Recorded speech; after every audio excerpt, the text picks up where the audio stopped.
ॐ सहनावतु सहनौ भुनक्तु सह वीर्यं करवावहै तेजस्विनावधीतमस्तु मा विद्विषावहै। ॐ शान्तिः शान्तिः शान्तिः। गुरुर्ब्रह्मा गुरुर्विष्णु गुरुर्देवो महेश्वरः गुरुः साक्षात् परं ब्रह्म तस्मै श्री गुरवे नमः। सद्गुरुदेव भगवान की जय।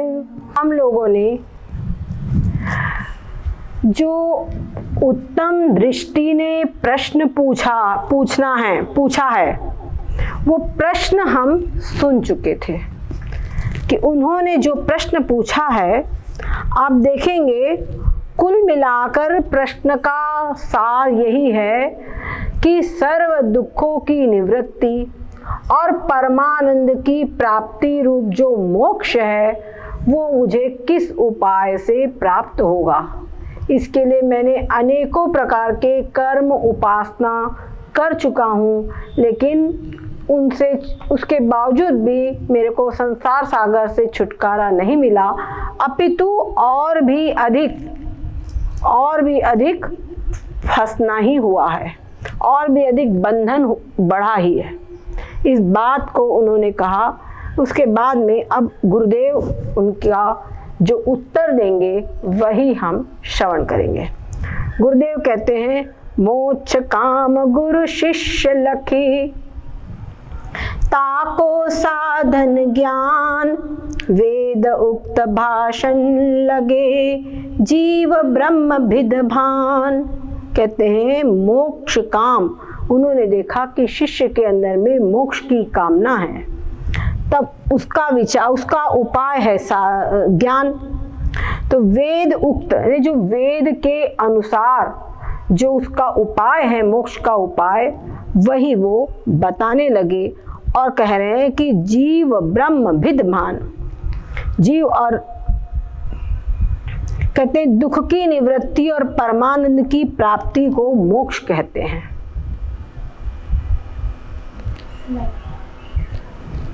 दुख की निवृत्ति और परमानंद की प्राप्ति को मोक्ष कहते हैं। उसकी कामना शिष्य के हृदय में देख के उसका साधन जो वेद उक्त ज्ञान है सो उनको कह रहे हैं। कहते यद्यपि ज्ञान का स्वरूप अनेक शास्त्रों में भिन्न भिन्न वर्णन किया है, तथापि जीव ब्रह्म की भिद का ये भेद ताकू दूर करने वाला जो ज्ञान है सोई वेद में मोक्ष का साधन कहा है, याते ताही को कहे।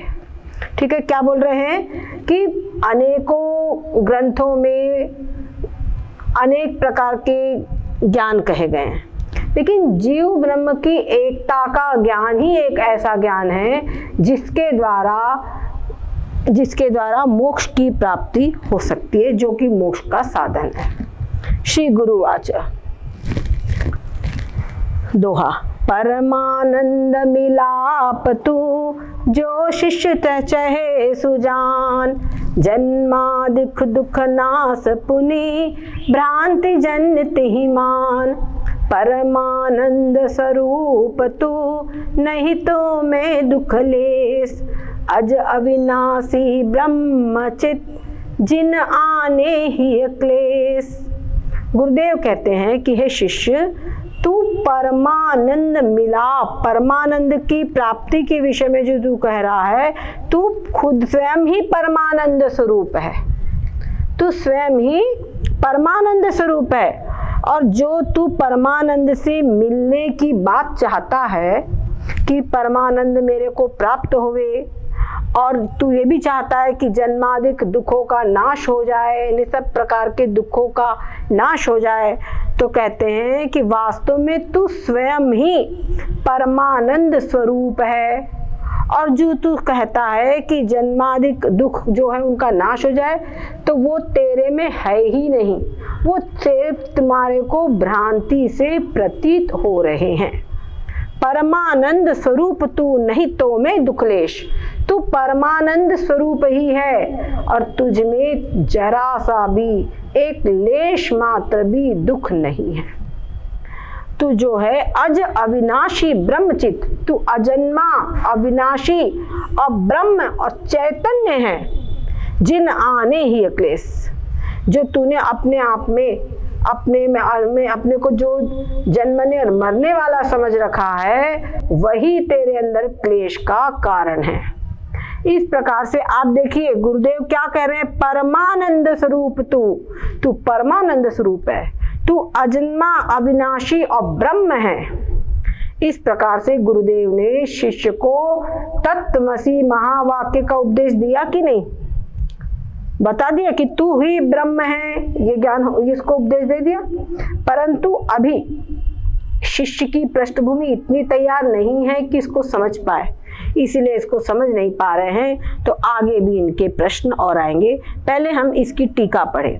कहते हैं, गुरु कहते हैं, शिष्य परमानंद की प्राप्ति में और जन्म मरण से आदि लेके जो दुख रूप संसार है, ताकि निवृत्ति विषय जो तेरे को इच्छा भई है, ता इच्छा की भ्रांति से उत्पत्ति हुई है। तू ऐसे जान। क्या कह रहे हैं कि तू जो परमानंद की प्राप्ति और चाहता है और जन्म मरण से आदि लेके जो दुख रूप संसार है, उसकी जो निवृत्ति चाहता है, तो तू समझ ले कि उसकी निवृत्ति में जो तेरे को इच्छा हुई है, वो सब इच्छा तेरे को भ्रांति से उत्पन्न हुई है। तू स्वयं ही, तू आप परमानंद स्वरूप है, याते ताकि प्राप्ति की इच्छा बने नहीं। जब तेरा स्वरूप तू स्वयं ही परमानंद रूप है, तो तेरे को परमानंद की प्राप्ति की इच्छा कैसे होगी? समझ गए? तेरे को परमानंद की प्राप्ति की इच्छा कैसे हो? तू स्वयं ही परमानंद रूप है। और आगे कहते हैं, जो वस्तु अप्राप्त होवे ताकि प्राप्ति की इच्छा बने हैं। जो वस्तु हमारे पास नहीं है उसकी प्राप्ति की इच्छा होती है, परंतु जो हमारा स्वरूप ही है तो उसकी प्राप्ति की इच्छा क्यों? क्योंकि वो तो स्वयं सदा प्राप्त है। वो चीज तो हमको सदा प्राप्त है। जो सदा प्राप्त चीज है उसकी प्राप्ति की इच्छा क्यों होगी? तो लेकिन फिर भी हो रही है तो केवल भ्रांति से ही हो रही है। और अपना जो स्वरूप है सो सदा प्राप्त है, ताकि प्राप्ति में जो इच्छा सो भ्रांति बिना बने नहीं। तो अपना जो स्वरूप है सदा प्राप्त है और उसकी तुमको प्राप्ति की इच्छा जो बन रही है, तो वो सिर्फ भ्रांति के बिना इसका और कोई कारण नहीं है, अर्थात ये सिर्फ भ्रांति से ही हो रही है। आगे गुरु ने और कहते हैं, हे शिष्य, जन्म और नाश करके रहित जो चेतन रूप ब्रह्म है सो तू है, याते अपने हृदय में जन्मादि खेद मत मान। वो कह रहे हैं कि हे शिष्य, जो जन्म और नाश से रहित जो ब्रह्म है, जो चेतन रूप ब्रह्म है, वो तू है। यानी सीधे तत्त्वम हो गया, वह तू है, जो ईश्वर है, जो परमात्मा है, जो ब्रह्म है, जो सदा अजन्मा और अविनाशी परमात्मा तत्व है, वो तू है। याते अपने हृदय में जन्मादि खेद, यानी अब मेरे में जन्मने वाला हूँ, मैं मरने वाला हूँ, मैं सुखी हूँ, मैं दुखी हूँ, इस सब बात को अपने में मत मान। अब आगे शिष्य ने फिर से प्रश्न पूछा, 116 नंबर। कहते, मेरा आत्मा आनंद रूप होवे तो विषय संबंध से आनंद का आत्मा में भान नहीं होना चाहिए? बड़ा सुंदर प्रश्न है ये। क्या कहते हैं, जो गुरुजी आप कह रहे हैं कि मेरा आत्मा ही आनंद रूप है, तो फिर हमको बढ़िया, हम रसगुल्ला खाते हैं तो मस्त मीठा मीठा लगता है, बड़ा आनंद आता है।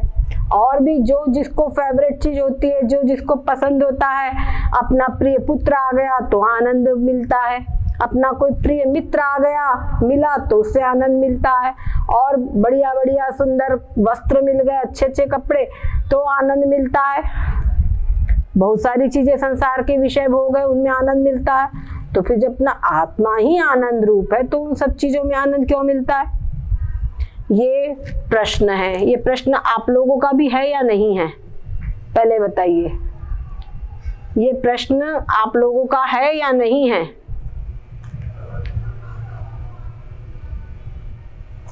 क्या बात है, आज आप लोगों की आवाज नहीं आ रही है? है ना? हाँ, ठीक है। तो अब यहाँ पर तत्व दृष्टि प्रश्न पूछ रहे हैं, विषय संग क्यों भान है जो मैं आनंद रूप, अब उत्तर या को कहो श्री गुरु मुनिवर भूप। देखो यहाँ पर इस पूरे ग्रंथ में शिष्य की भाषा देखिए, कितनी विनम्रता पूर्वक अपने प्रश्न उन्होंने पूछा है। कहते हैं अब उत्तर याको को श्री गुरु मुनिवर भूप, जो श्रेष्ठ मुनियों के राजा आप हैं, वो आप हमको इसका उत्तर बताइए कि विषय संग क्यों भान है जो मैं आनंद रूप, जो मैं आनंद रूप हूँ, जो मेरा आत्मा ही आनंद रूप है, तो विषय के साथ में हमको आनंद की प्रतीति क्यों होती है? ये उनका प्रश्न है। टीका, हे भगवान, जो मेरा आत्मा आनंद रूप होवे तो विषय के संबंध से आनंद का आत्मा में भान नहीं होना चाहिए। या ते आत्मा आनंद रूप नहीं किंतु विषयक संबंध या विषयक नहीं है, विषय संबंध से आत्मा में आनंद होवे है। देखिए एक बात बता रहे हैं आपको, हम लोगों ने द्वितीय तरंग पढ़ा। द्वितीय तरंग में जितना सरल उसको किया जा सकता था हमने बहुत सरल किया, लेकिन उसका कुछ मैटर ही वैसा है कि उबने लगता है व्यक्ति।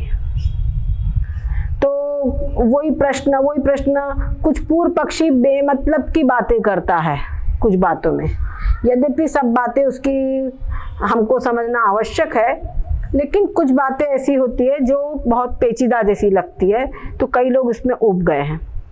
लेकिन जो ये चतुर्थ तरंग है ये बहुत कठिन है, ये द्वितीय तरंग से भी कठिन है सच पूछा जाए तो। लेकिन इसमें ऐसे ऐसे प्रश्न आएंगे कि वो आपके अंदर में रुचि को बढ़ाने वाले होंगे, और एक के बाद एक प्रश्न और उसका उत्तर, एक प्रश्न उसका उत्तर, इस प्रकार आएंगे तो हृदयंगम करने में कठिनाई नहीं होगी।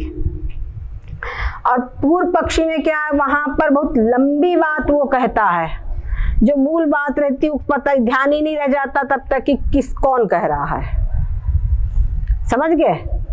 द्वितीय जो तरंग है, हमको अगर कहो तो बिना देखे हम आज तक नहीं बता पाएंगे उसको पढ़ाना, लेकिन वो अगर उसमें आपको सिर्फ इतनी बात समझ लेना है कि जो साधन चतुष्टय है, जो अनुबंध चतुष्टय है, ये सब हो सकते, सब संभव है। बस इतनी बात आपने समझ ली और पूरी तरंग में आपको नहीं भी कुछ हुआ तो कोई फर्क नहीं पड़ेगा, आपकी ब्रह्माकार वृत्ति पे, ब्रह्म चिंतन पे फर्क नहीं पड़ेगा। आपको बस एक निश्चय कर लेना है कि आत्म तत्व, आत्म साक्षात्कार जो है, इसी के द्वारा यानी ज्ञान के द्वारा ही मोक्ष की प्राप्ति होगी, जन्म मृत्यु से छुटकारा होगा, अन्य कोई उपाय नहीं है। बस इतना आपको समझना है, कर्म से मोक्ष कभी भी नहीं हो सकता, इतनी बात आपको पक्की वहां पर उसका निष्कर्ष इतना ही है।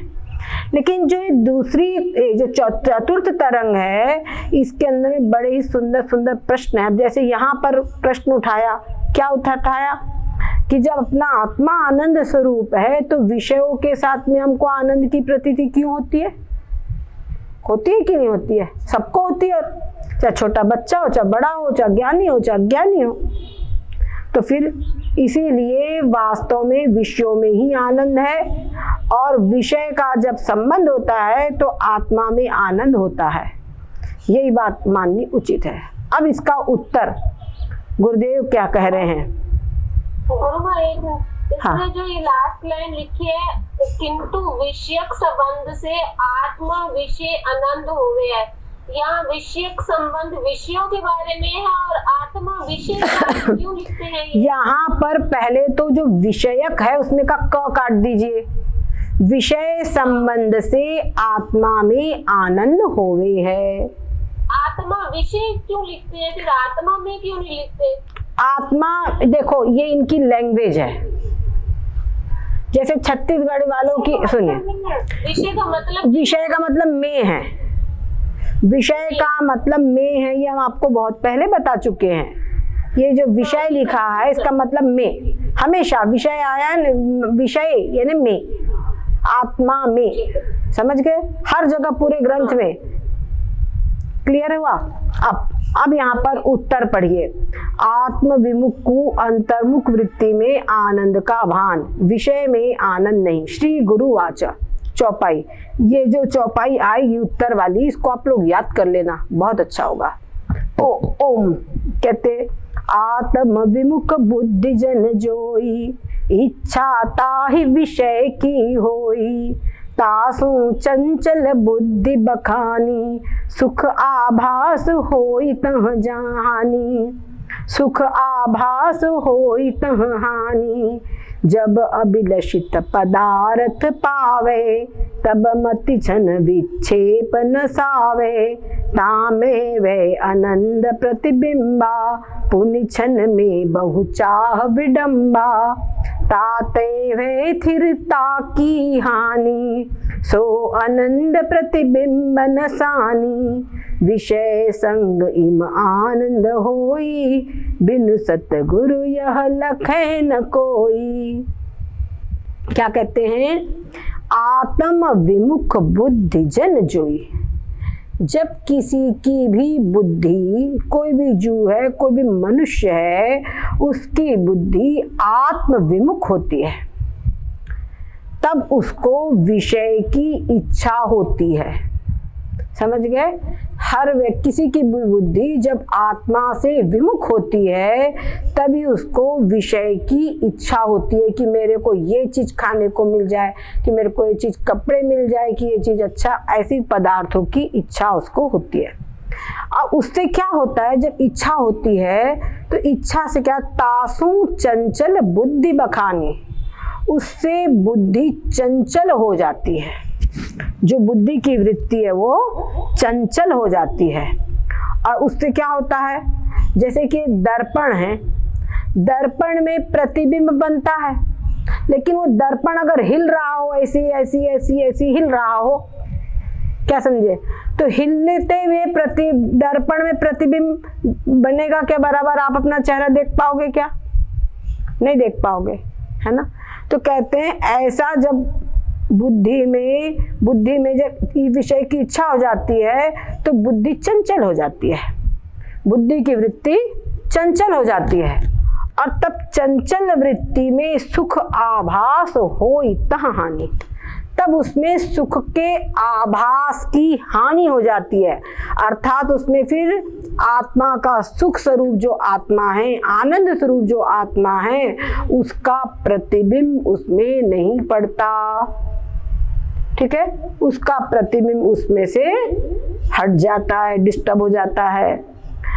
और फिर जब अभिलषित पदार्थ पावे, जब उसको उसका मन चाहा पदार्थ, जिस पदार्थ की इच्छा हुई है और जिसके कारण वृत्ति चंचल हुई है, वो पदार्थ उसको मिल गया।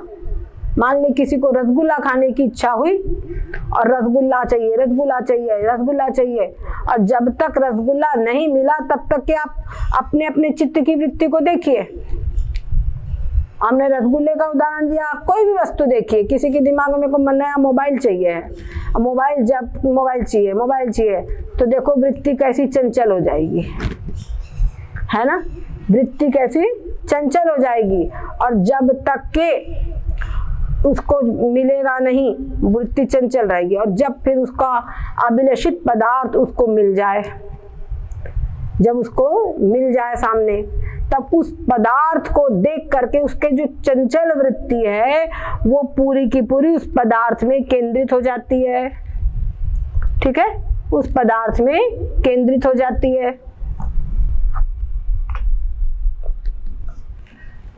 ठीक है, उस पदार्थ में केंद्रित हुई।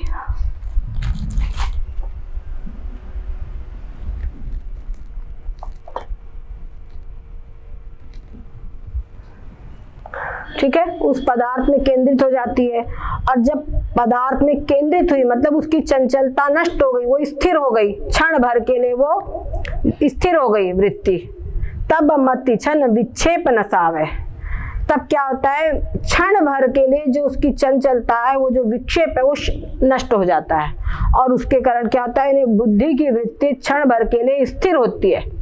अब जब बुद्धि की वृत्ति स्थिर होती है तब क्या होता है, तामे वे आनंद प्रतिबिंबा, तब उसमें अपने आत्म स्वरूप आनंद का प्रतिबिंब दिखाई देता है, उसमें पड़ता है। अब उसके बाद में जब आनंद का प्रतिबिंब पड़ता है तो आनंद का अनुभव उसको होता है, अरे वाह क्या बात है। लेकिन वो आनंद, वो जो वृत्ति थी,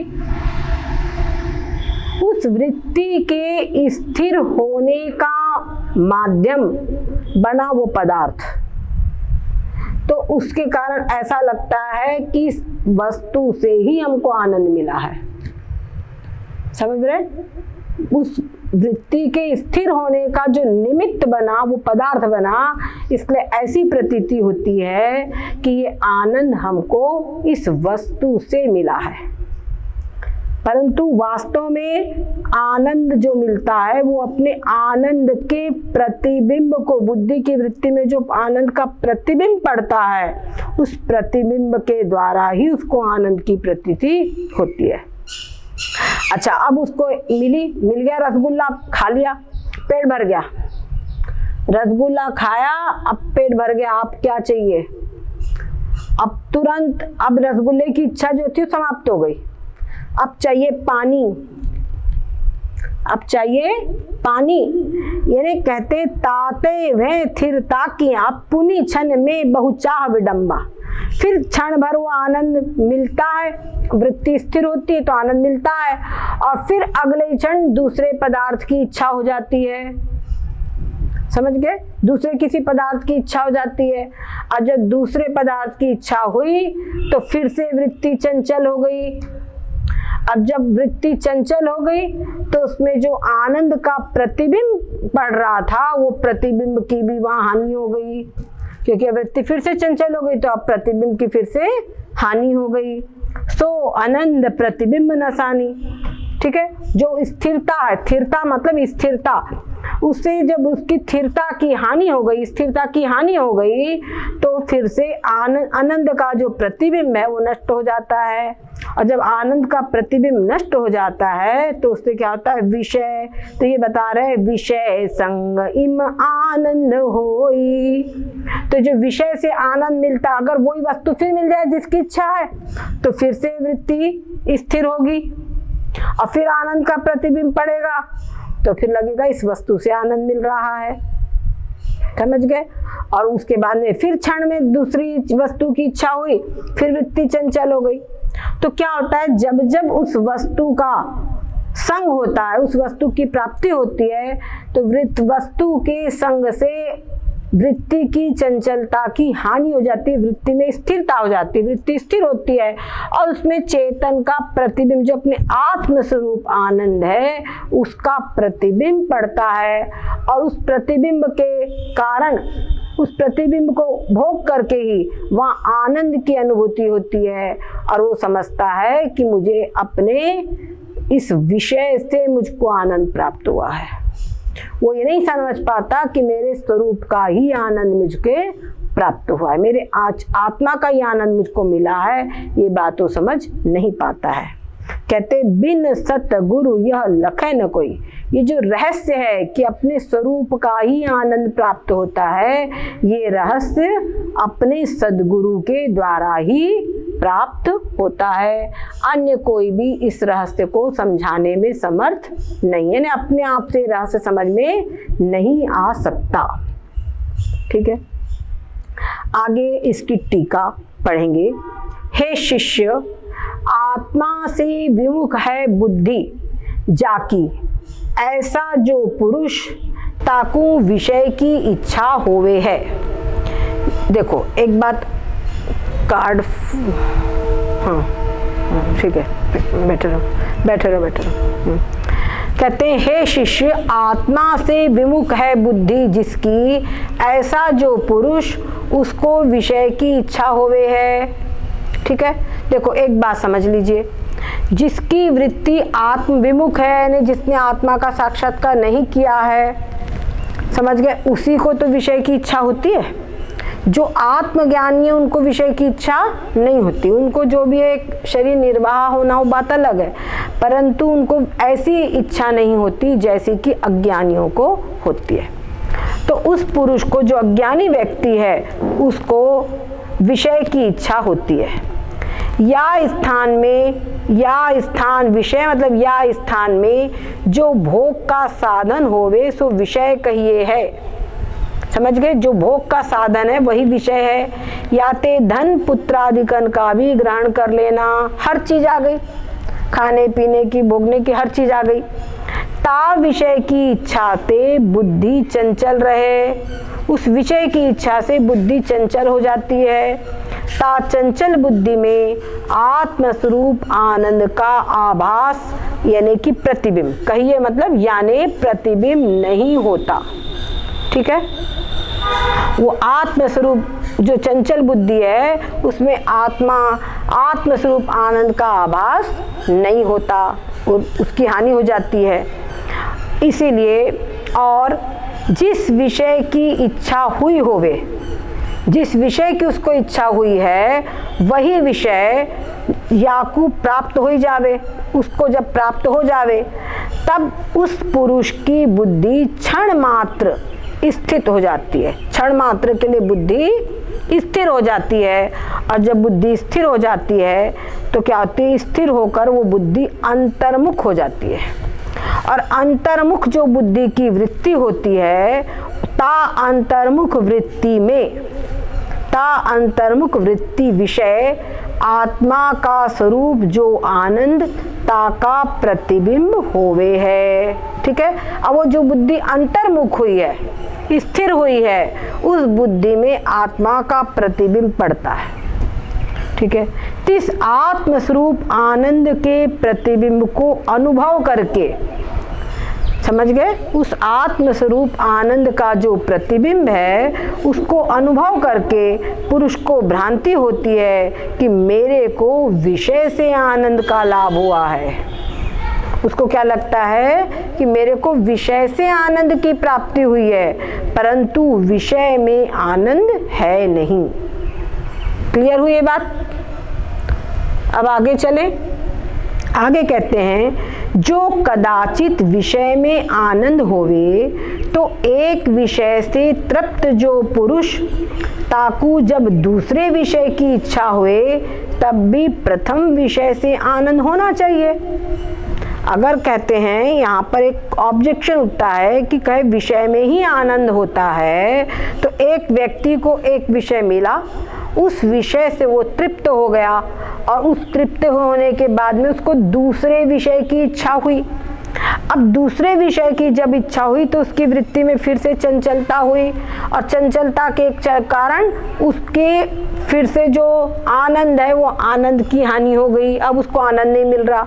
तो कहते अगर विषय में ही आनंद है तो जो पहला विषय है, पहले विषय से उसको अब भी आनंद मिलना चाहिए ना, जब उसका पेट भर गया है। समझ गए, जब उसका जी भर गया है और दूसरे विषय की इच्छा उत्पन्न हो गई है, अगर पहले विषय में आनंद है तो उससे उसको अब भी इच्छा मिलनी चाहिए। नहीं, अब उसका मन भर गया, अब पहले विषय में उसको आनंद की अनुभूति नहीं होती, अब उसको दूसरा विषय चाहिए। होता है कि नहीं है? ये आप सब बताइए, अपने अपने अनुभव को देखिए, होता है कि नहीं? छोटे बच्चों को खिलौना चाहिए, लेकिन बड़ों को सारे विषय भोग उसकी खिलौने ही हैं, मनोवृत्ति वही है। ठीक है, तब भी कहते हैं प्रथम विषय में इससे आनंद होना चाहिए, सो होवे तो नहीं है, और हमारी रीति से, और उसको प्रथम विषय से आनंद नहीं होता, और हमारी रीति से स्वरूप आनंद का तो भान बने नहीं। हमारी रीति क्या है, जो हम विषय बता रहे हैं कि पहली वृत्ति के बाद में जब उसका चित्त चंचल हो गया तो स्वरूप आनंद का भान नहीं होता है, इसलिए उसको प्रथम विषय में आनंद की अनुभूति नहीं होती है। ठीक है, और कहते जो दूसरे विषय की इच्छा करी के बुद्धि चंचल है, ताके विषय प्रतिबिंब बने नहीं। क्योंकि अब जो उसकी वृत्ति है दूसरे विषय की इच्छा से चंचल हो चुकी है, तब चंचल वृत्ति में उसके आनंद का प्रतिबिंब नहीं पड़ता है, आनंद का प्रतिबिंब उसमें से नष्ट हो चुका है, इसलिए उसको आनंद की प्रतिबिंब नहीं होती है। किंवा, किंवा मतलब अथवा, मराठी में भी किंवा बोलते हैं, अथवा। अथवा जो विषय में ही आनंद होवे, तो जा पुरुष का प्रिय पुत्र अथवा और कोई अत्यंत प्यारा जो अकस्मात बहुत काल पीछे मिल जावे, तब वाकु देखते ही प्रथम जो आनंद होवे सो आनंद फेरी सदा नहीं होता। देखो आप लोग अनुभव कीजिए, आपके बच्चे दूर जाते हैं पढ़ने के लिए, है ना, या कहीं घूमने के लिए गए, आप लोग गए, कुछ भी हुआ, तो जब कई दिन के बाद में आप लोग जब मिलते हैं, कई दिनों के बाद जब मिलते हैं तो बड़े ही प्यार से मिलते हैं, खूब आनंद होता है देख करके, है ना। पर वो आनंद जब मिले हैं उस समय जो आनंद होता है, बाद में फिर वो आनंद नहीं रह जाता। रहता है क्या? नहीं रहता। ये आपके अनुभूत उदाहरण है, कोई भी हो। तो जो पहले एकदम कोई वस्तु मिले, कोई अपने स्वजन संबंधी मिले, तो बहुत दिनों के बाद जब वो मिलते हैं तो मिलते पर बड़ा आनंद होता है, अरे वाह क्या कहना है। लेकिन कुछ देर के बाद में वो सब आनंद ठंडा पड़ जाता है, फिर वो आनंद नहीं रहता। तो कहते हैं अगर उस व्यक्ति में आनंद है तो जो आनंद उसको मिला वो हमेशा रहना चाहिए, क्योंकि पुत्र तो हमेशा पास में है, पर पुत्र में अब वो आनंद नहीं रहता। ठीक है। काहेते आनंद का हेतु जो पुरुष है सो वाक्य समीप है। ठीक है ना, वो पुरुष जो आनंद का हेतु उसका स्वजन संबंधी, उसका पुत्र आदि है, वो उसके पास में है। और हमारी रीति से तो प्रथम ही आनंद बनता है। हमारी जो विधि हमने बताई है उसे तो प्रथम ही आनंद बनता है, पहले ही आनंद मिलेगा, सदा वो आनंद नहीं रहेगा। क्यों? कहते एक बेरी ने एक बार प्यारे को देख के वृत्ति स्थिर होवे हैं। एक बार अपने पुत्र को देखा, अपने प्रिय को देखा तो वृत्ति स्थिर हुई और उससे अंदर में आनंद का प्रतिबिंब बना, तो उसको देख करके आनंद के प्रतिबिंब को भज करके आनंद की अनुभूति हुई। और उसके बाद में फिर वृत्ति दूसरे पदार्थों में लग जाती है कि नहीं। माँ भी अपने बच्चे को खिलाती है, बड़ा आनंद मिलता है, लेकिन उसको घर के दूसरे काम आते हैं, है कि नहीं। घर के दूसरे काम ये करना है वो करना है, तो वहाँ उसकी चित्त की वृत्ति लग जाती है, तब पुत्र के अंदर का आनंद खत्म। अब इसको लिए कहाँ तक बैठेंगे, फिर अपने काम करते हैं। यहाँ तक कि यशोदा मैया भी कान्हा को अपने गोद में बिठा करके दूध पिला रही थी, अचानक देखा दूध उफन रहा, तो कान्हा को उतार दी और भागी। तो वहां जब ये स्थिति है तो फिर जनरल क्या बात है, दूध में वृत्ति चली गई तो कान्हा में जो आनंद था वो आनंद फीका पड़ गया। ठीक है। तो किंवा जो विषय में आनंद होवे। अच्छा एक बात और फिर नया तर्क दे रहे हैं इसमें, अगर विषय में आनंद है तो समाधि काल में जो योगानंद का भान होता है वो नहीं होना चाहिए। क्यों? कहते क्योंकि समाधि में कोई विषय का संबंध नहीं है, समाधि में किसी विषय का संबंध नहीं है, तो फिर वहाँ आनंद की अनुभूति क्यों होती है? वहाँ आनंद की अनुभूति नहीं होनी चाहिए।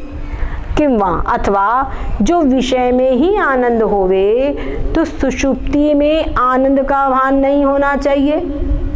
जब गहरी नींद में सो जाते हैं तो वहाँ आनंद की अनुभूति होती है, वो नहीं होना चाहिए। क्यों? सुषुप्ति में कोई भी विषय नहीं है। ठीक है।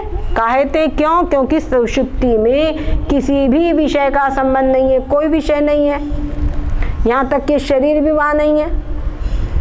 याते विषय में आनंद नहीं, किंतु आत्मस्वरूप आनंद सारे भान होवे हैं। ठीक है। इसलिए विषय में आनंद नहीं है, और जो विषयों में आनंद की अनुभूति होती है, जो प्रतीति होती है, वो अपने आत्मस्वरूप के आनंद की ही अनुभूति वहाँ पर होती है। इसी वास्ते वेद में लिखा है, आत्मस्वरूप आनंद को लेके सारे आनंद वाले होवे हैं। क्या कहते? आत्मस्वरूप के आनंद से ही सब कुछ आनंदित हो रहा है। रसंग हेवायं लब्ध्वा आनंदी भवति, ऐसी श्रुति है। समझ में आ गई ये बात? ये रहस्य समझ में आ गया सबको? इसका खूब चिंतन कीजिए, खूब मनन कीजिए। कल हम इसी पर और चर्चा करेंगे। समझ गए?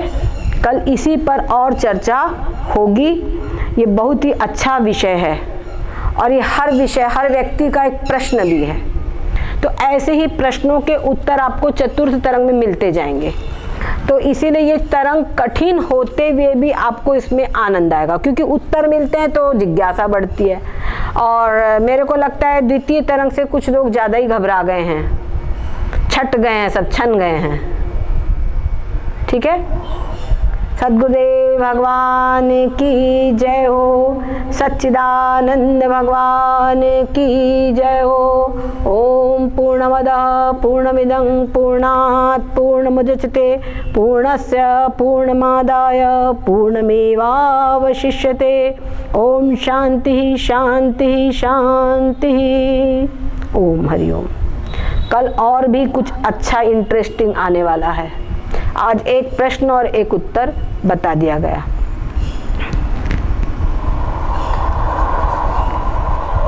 गुरु मैं प्रश्न पूछ सकता हूँ? जी हाँ, पूछिए। अच्छा गुरु माँ, जो आनंद मिलता है वो आत्मा के आभास से आनंद मिलता है। जी हाँ। लेकिन जो लोग गलत काम करते हैं उसमें भी उनको आनंद आता है, तो गलत काम में भी आत्मा का आभास से आनंद होता होगा। उनको चोरी करते हैं, खोटी करते हैं, उनको तो आनंद ही रहता है उसमें। ऐसा है, अपने व्यक्ति की स्वयं की जो इच्छा है, हाँ, वो इच्छा की जिस ऐसे उसने ध्येय बनाया कि हमको ये चोरी करना है, और चोरी का वस्तु उसको मिल गई तो तत्काल तो उसको आनंद मिलेगा ही। हाँ, तत्काल उसको उस चोरी में आनंद मिल जाएगा, हाँ, क्योंकि उसकी इच्छा का विषय वही है। ठीक है ना? तो बात ये, आत्मा का आनंद कैसे मान सकता है? आत्मा तो कभी ऐसा स्वीकार नहीं करेगी। आत्मा स्वीकार करती है ऐसा नहीं कहा जा रहा है। आत्मा स्वीकार नहीं करती है। वो व्यक्ति, जो भी व्यक्ति है, जैसे मान लीजिए अब एक हमारे यहाँ पर एक सुअर है, शुकर है, वो जब भोजन करता है तो किलकारियां मार मार कर आनंदित होता है। वो क्या अच्छी चीज खाता है? नहीं खाता। पर उसकी दृष्टि से देखिए तो उसमें आनंद मिलता है, उसको आनंद मिलता है। उसके लिए तो ऐसा लगता है कि हम लोगों को रसगुल्लों में क्या आनंद मिलेगा जो उसको आनंद मिलता है। और कीचड़ में जब सुअर लौटता है तो वो ऐसा आनंद मिलता है जैसे हम लोगों को डनलप के गद्दे पे आनंद मिलता होगा। समझ गए? तो उसमें गुरु आत्मा आभास उसमें भी करेगी, उसी चीज में भी आत्मा की आनंद ही रहेगी। आत्मा का ही आनंद रहता है सब कहीं। रसंग हेवायं लब्ध्वा आनंदी भवति। सब कोई, चाहे पशु हो, चाहे कीट पतंगे हो, उनको जिसको जहाँ कहीं भी जो आनंद मिल रहा है वो आत्म स्वरूप का आनंद ही है। गुरुमा, इसमें एक ये दृष्टांत चल सकता है कि जैसे सूर्य सबको प्रकाशित करता है, चोर को भी प्रकाश देता है और साधु को भी, तो उसी प्रकार आत्मा भी सबको प्रकाशित करता है, चाहे वो कैसी भी वृत्ति हो। हाँ, वो भी सही है। पर अभी जो हमारा विषय चल रहा है ना, ये प्रसंग आपका जो पूरा हो जाएगा तब आप लोगों को ये बिल्कुल अच्छे से समझ में आ जाएगा। ठीक है? अभी ये प्रसंग कल आगे और चलेगा। अभी ऐसे ही प्रश्न और आएंगे, जैसे कि आप लोग पूछ रहे हैं, कल अभी प्रश्न और आएंगे। ये प्रसंग अभी पूरा नहीं हुआ है। ठीक है? पर ये चिंतन, एक बार इसको थ्योरी समझना और साथ साथ में इसको प्रैक्टिकल लाइफ में जीना, समझ गए? ये दोनों चीजें आना चाहिए। सद्गुरुदेव भगवान की जय हो, सच्चिदानंद भगवान की जय हो। हरि ओम।